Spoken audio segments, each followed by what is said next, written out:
कि आप करें तो रास लीला, सर्व हम करें तो करेक्टर ढीला। गजब देश है भाई, गजब का स्टेट है मेरा। झारखंडी लोग लेल्हा धेंधा बोका, एकदम बोका के स्टाइल में समझाते हैं खतियान का लड़ाई को। और हम खुले मन से कहते हैं, मीडिया बंधुओं के माध्यम से कहते हैं कि जिन लोगों को अपने राज्य में गन्ना छीलने के लिए रखा नहीं जाता, वो बनना यहाँ मंत्री बन के बैठा। और आज इस आंदोलन से अगर 22 साल में इनको डर लगा है, तो इसीलिए डर लगा है कि इससे पहले सब ठेंगा छाप मंत्री लोग होता था, आज भी मोटा मोटी उतना है। मीडिया वाला पूछता था कि 1932 तो अंग्रेजों के टाइम का है, कैसे चलेगा? तो हम लोग तो मीडिया लोग को बुलाते हैं, सामने आइए। सिराज भाई तो बहुत सामने हैं, जोहार हजारीबाग बहुत सामने हैं, तो हम सामने बुलाते हैं, उनको आर्गुमेंट दलील प्रेजेंट करते हैं कि 1932 कहे नहीं चलेगा, कहे नहीं चलेगा। इसी देश में 1860 का कानून चलता है, 1932 कहे नहीं चलेगा भाई। ये जो बड़ा बाबू 107 की धारा लगाते हैं सर, 107 की धारा मारपीट के लिए, 307 कपार फाड़ने के लिए, 302 टपका देने के लिए, ये कब के कानून है? 1860 के कानून है। तो यदि इसी देश में 1860 के कानून चल सकते हैं, तो 1932 कहे नहीं चलेगा भाई। यानी वो हुआ ना कि आप करें तो रास लीला, सर्व हम करें तो करेक्टर ढीला। गजब देश है भाई, गजब का स्टेट है मेरा। यदि आपको अंग्रेजों के कानून से इतना ही दिक्कत है, तो चलिए अंग्रेजों को इस देश से बाहर करते हैं। सबसे पहले रेल की पटरी को उखाड़ फेंकते हैं।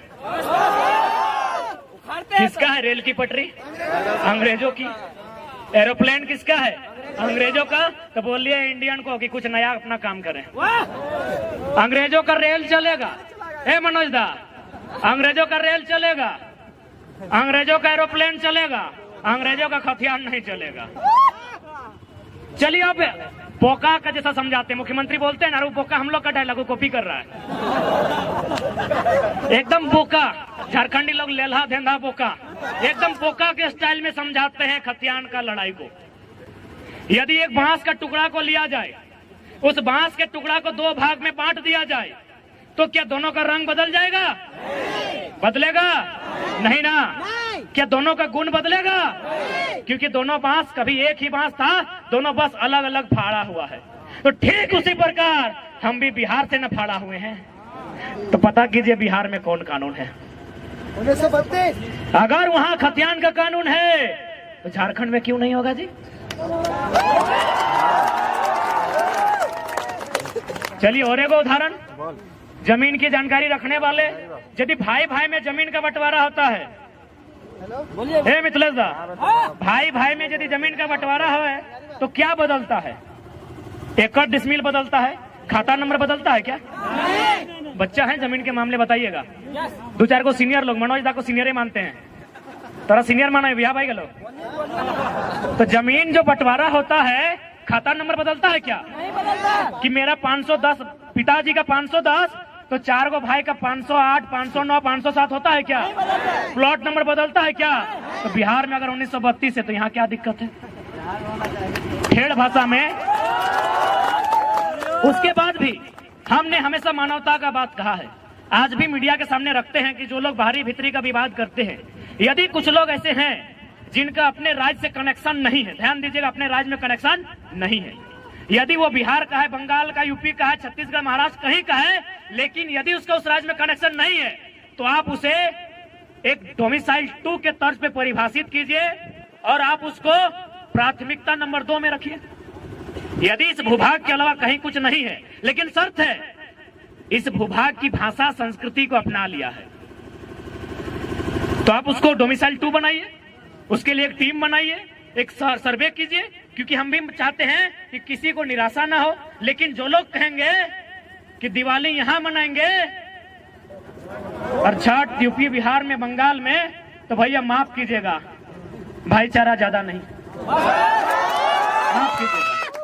आपने अगर सब कुछ खो दिया है, आपका अगर कुछ नहीं है और आप यहाँ हैं, स्वागत है, उसके लिए डोमिसाइल 2 पर चर्चा की जाए। स्थानीयता 2 पर चर्चा की जाए, लेकिन आप कहेंगे कि दिवाली यहाँ, छठ वहां, भैया माफ कीजिएगा, ज्यादा नहीं सहना आता है। अब कितना सहेंगे भाई? यही सहने की दशा है ना। यही सहते सहते हम लोग तो सब कुछ गंवा दिए, हजारीबाग गंवा दिए, नहीं गंवाए? ये है विधायक यहाँ का, कहाँ का है? यूपी का। कितना गंवाएंगे? विधायक गंवा दिए, सांसद कहाँ का है? सांसद भी गंवा दिए। क्या लगता है भैया कहाँ जाइएगा? खत्म हो जाएंगे। इसीलिए आज खड़ा हो जाओ, जाग जाओ। अभी तो विधायक सांसद हाथ से गया है, ये जमीन, खेत, खलिहान सब चला जाएगा। और क्या लगता है आपको कि भला करने के लिए विधायक बना है क्या? पता कीजिए, झारखंड का सबसे अमीर विधायक में मनीष आता है। ये देखा कि हजारीबाग में टोल रोड नहीं है इसका विधानसभा में ना, ये जाके डुमरी का टोल प्लाजा इसी का है। पता नहीं है क्या? पता है ना, इसका टोल प्लाजा डुमरी में है, कुलगो वाला। क्या लगता है विकास करने के लिए आया है? दोनों हाथ में लड्डू खाने इन लोग यहाँ आया है। और हम खुले मन से कहते हैं, मीडिया बंधुओं के माध्यम से कहते हैं कि जिन लोगों को अपने राज्य में गन्ना छीलने के लिए रखा नहीं जाता, वो बनना यहाँ मंत्री बन के बैठा। अब आप कहेंगे कि अब पढ़ा लिखा लड़का हो गया, ऐसा बयान क्यों दिए? चलिए बताते हैं क्यों दिए। कि माननीय बन्ना को गन्ना छीलने लायक क्यों बताएं, बताते हैं। मीडिया बंधु ध्यान से रिकॉर्ड कीजिएगा। माननीय बन्ना जी, मंत्री है, थोड़ा जी लगा देते हैं। माननीय मंत्री बन्ना जी जो हमारे झारखंड में अतिक्रमणकारी हैं, जैसे भारत के लिए विदेशी लोग आक्रमणकारी थे, वो हमारे राज्य के लिए आक्रमणकारी हैं। वे एक फंक्शन में गए थे स्टूडेंट के बीच पटमदा क्षेत्र में। क्या भाषण दिया पता है? माननीय मंत्री ने भाषण दिया है। क्या भाषण दिया पता है? कि हम ना मैट्रिक में चोरी कर रहे थे। माननीय स्वास्थ्य मंत्री का बयान सुनिए कि हम मैट्रिक में चोरी कर रहे थे, एगो एसडीओ आके हमको पकड़ लिए। क्या बोल रहे हैं? कि एसडीओ हमके पकड़ लिए, आज वो एसडीओ मेरा सेक्रेटरी है, हम मंत्री बन गए। अरे यार, ऐसा उदाहरण देगा?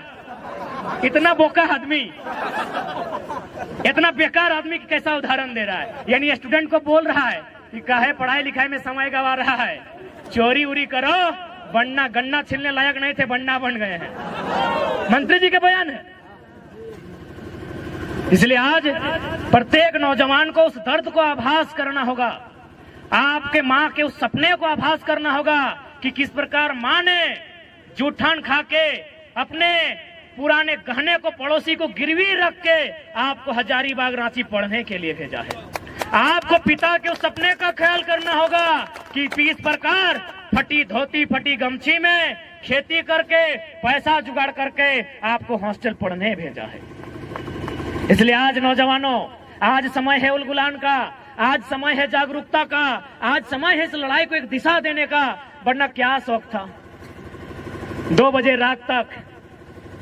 देखें, हम कंटिन्यू साल भर से देख रहे हैं, जो नौजवान 2 बजे रात तक जागते थे, चाहे नौजवान हो या नौजुवतियां हो, जो रात को इसलिए जागते थे, आंखों में इश्क के सपने लेकर जागते थे, आज 2 बजे रात कहते हैं दादा काल कहां आंदोलन हो। जो इन आंखों में इश्क के हसीन सपने सजाते थे, आज वो नौजवान, वो नौजतियां पूछती हैं कि दादा कल कहां आंदोलन है।